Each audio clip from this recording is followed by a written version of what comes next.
Bonsoir et merci d'être au rendez-vous pour passer en revue les principales informations de ce jour.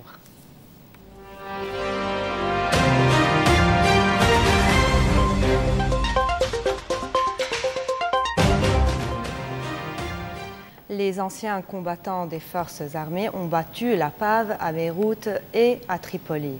À Saïfé et sur la place Riyad Salah, des pneus ont été incendiés et des routes bloquées, provoquant d'importants embouteillages. Certains protestataires ont tenté de franchir les barrières du sérail avant d'être rappelés au calme par leurs dirigeants, notamment les généraux Georges Nader et Chamel Roukouz. En parallèle, à Tripoli, d'autres anciens combattants ont coupé la route menant à la Banque du Liban. Ces mobilisations visent à faire pression sur le gouvernement pour obtenir de meilleures conditions sociales, alors que la colère des retraités militaires ne cesse de grandir. Sur une note différente, une conférence de presse et une vision d'avenir développée par le ministère de la Culture à la Bibliothèque nationale. Le ministère de la Culture a dévoilé son programme culturel pour l'année à venir. Le ministre Ghassan Salamé a présenté une série d'événements destinés à dynamiser la scène artistique nationale et à repositionner le rôle du ministère comme acteur central de la vie culturelle et du redressement économique. La première fonction du ministère de la Culture, quelle est-elle? C'est une fonction souveraine, car dès sa nomination, le ministre de la Culture devient le plus grand propriétaire foncier du Liban et le gardien des pièces archéologiques les plus précieuses du pays, de Baalbek à Tyr, de Byblos à Fakra. Sa mission essentielle devient alors de défendre ces sites face aux agressions et violations constantes dont ils sont la cible. Ainsi, le ministère de la Culture, contrairement à ce que beaucoup pensent, est un acteur essentiel du processus de redressement économique.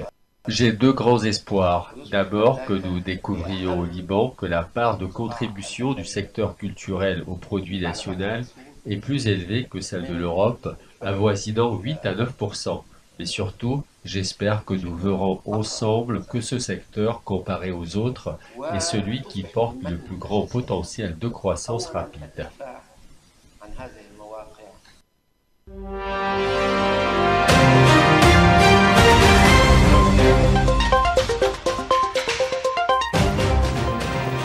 Israël a lancé une offensive terrestre majeure sur Gaza-Ville, l'un des derniers bastions du Hamas.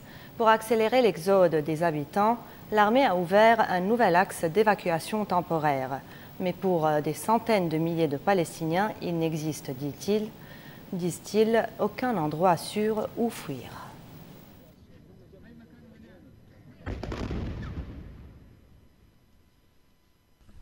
L'armée israélienne a annoncé avoir frappé plus de 150 cibles à travers la ville de Gaza, depuis le déclenchement de l'offensive terrestre majeure destinée à y détruire le Hamas. Les forces israéliennes ont aussi annoncé l'ouverture de la route Salah ad-Din, un axe nord-sud vital pour permettre aux habitants de la ville de Gaza de fuir vers le sud. Le passage, accessible seulement 48 heures, doit faciliter l'exode, mais sur place, beaucoup hésitent à partir. Ils répètent, il n'y a aucun endroit sûr dans l'enclave. L'annonce intervient au lendemain du lancement d'une offensive terrestre majeure, objectif affiché, expulser le Hamas de ce bastion stratégique. Le chef d'état-major israélien a promis d'intensifier les frappes jusqu'à une défaite définitive du mouvement islamiste. Mais le coût humain est colossal. Depuis octobre 2023, plus de 54 000 Palestiniens ont été tués, selon le ministère de la Santé de Gaza. Plus de la moitié sont des femmes et des enfants. La communauté internationale dénonce l'escalade. Le secrétaire général de l'ONU, Antonio Guterres, parle d'une situation moralement et légalement intolérable. Plusieurs capitales appellent à un cessez-le-feu sans résultat jusqu'ici. Selon l'ONU, près d'1 million de personnes se trouvent encore dans Gaza-Ville et ses environs. Israël estime que seuls 350 000 ont déjà fui. Le reste, des civils piégés, ballottés entre injonctions à quitter et impossibilité de trouver refuge. Pendant 48 heures, cette route ouverte pourrait permettre à des milliers de Palestiniens de rejoindre le sud. Mais, pour beaucoup, rester ou partir revient à faire face à un même danger, Une guerre totale, sans horizon de paix. À Gaza, la population vit sous la menace permanente des bombardements et d'une famille grandissante, alors qu'Israël, soutenu par Washington, dit vouloir aller jusqu'au bout de son offensive contre le Hamas.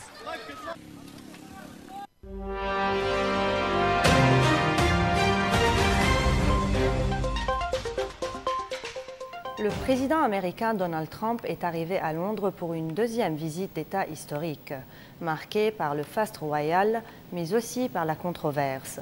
Entre accueil en grande pompe au château de Windsor et manifestations hostiles, ce déplacement mêle diplomatie, commerce et image politique. Mardi soir, 21 h à Londres. Air Force One se pose à Stansted. Donald Trump, accompagné de son épouse Melania, entame sa deuxième visite d'État au Royaume-Uni. Accueilli par une garde d'honneur, le président américain rejoint la résidence de l'ambassadeur, avant une journée sous haute sécurité. Mais déjà, la contestation s'invite. Des manifestants projettent son image aux côtés du criminel sexuel Jeffrey Epstein sur la façade du château de Windsor. L'affaire du criminel sexuel américain Jeffrey Epstein, mort en prison en 2019, empoisonne la présidence de Donald Trump depuis plusieurs semaines.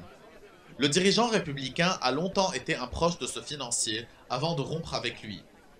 Ce mercredi, Donald Trump est resté confiné à Windsor, loin du public, revu d'une garde d'honneur sans précédent, procession en calèche, banquet d'État, tout est mis en œuvre pour flatter ce président amateur de cérémonial royal. Le roi Charles III, la reine Camilla, le prince William et son épouse Catherine sont à ses côtés. Si certains observateurs rappellent que le souverain, encore en traitement contre le cancer, n'était pas enthousiaste, le gouvernement travailliste entend capitaliser sur cette fascination. Objectif, renforcer la relation spéciale entre Londres et Washington. Sur le plan économique, l'enjeu est majeur.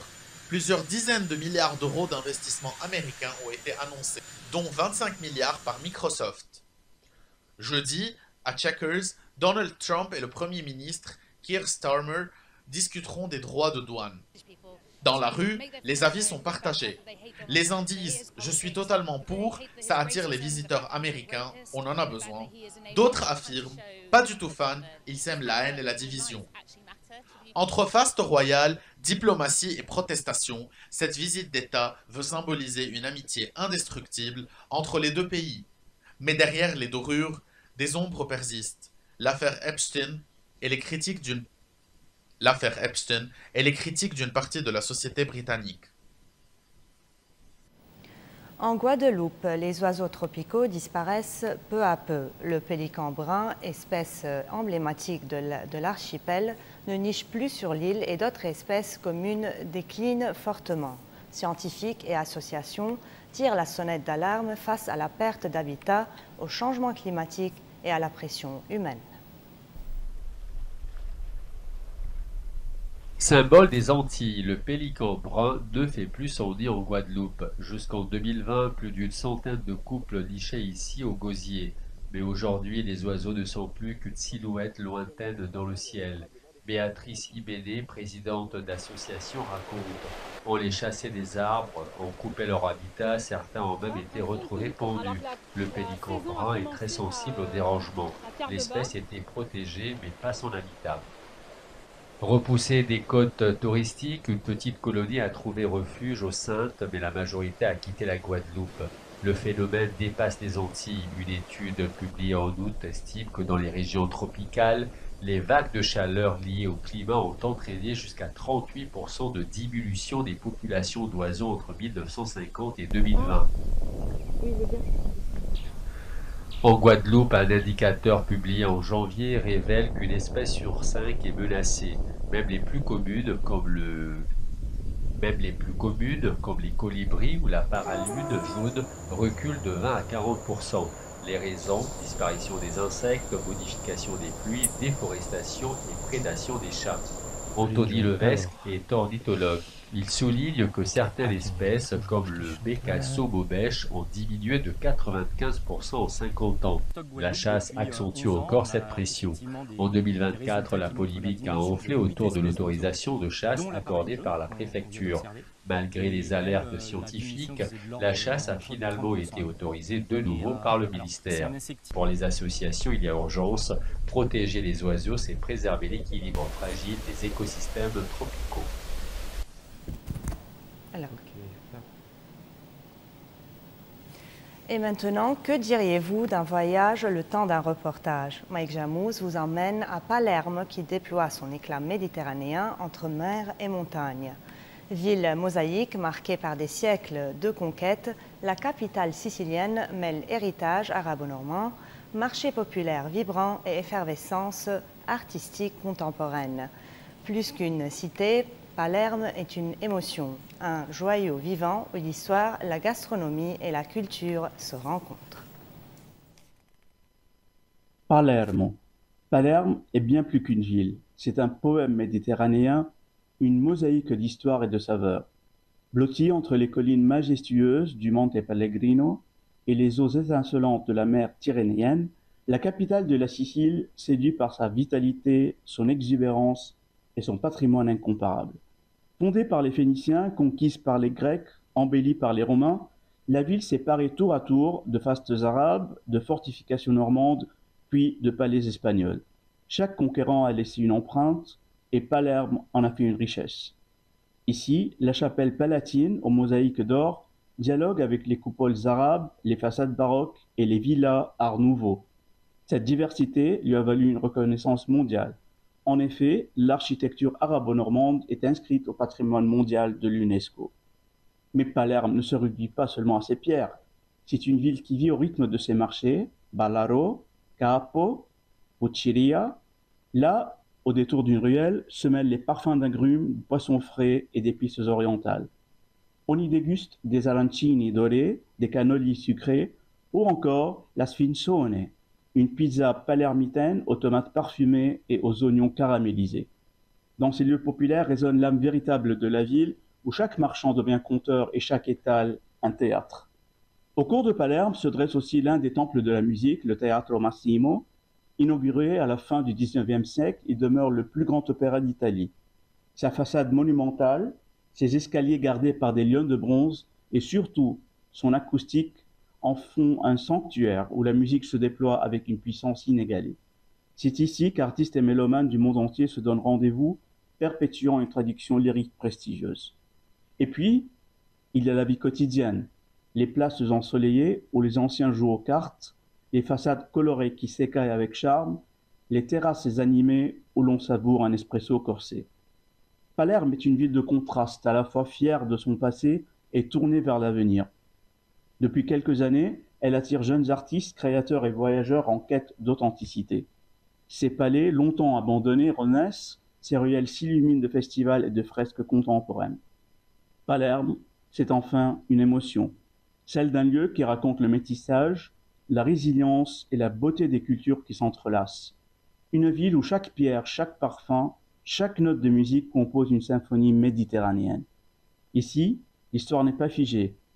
Elle respire, elle se goûte, elle se vit. Palermo, un joyau éternel au cœur de la Méditerranée. Ciao from Palermo! C'est ainsi que prend fin notre journal. Merci de votre fidélité. On se retrouve demain, même heure, même antenne. Bonne soirée.